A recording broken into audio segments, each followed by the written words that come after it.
ఈ గుడికి వెళ్తే రాయిగా మారతారు. ఇలా ఎందుకు జరిగిందనేది ఇప్పుడు మనం తెలుసుకుందాం. 800 ఏళ్ల క్రితం జరిగిన ఓ ఘటన ఆ గ్రామ ప్రజలను ఇప్పటికీ భయపెడుతుంది.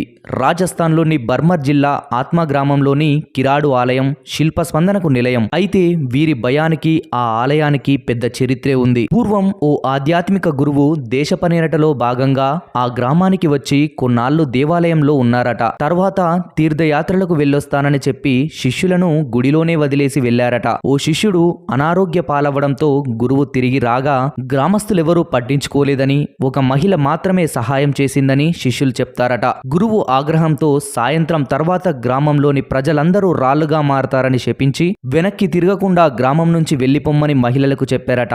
ఆమె పరిగెడుతూ తిరిగి ఏం జరిగిందని చూస్తుందట. దీంతో ఆమె కూడా రాయిగా మారిందట. ఇప్పటికీ ఆమె విగ్రహం అక్కడే ఉందట.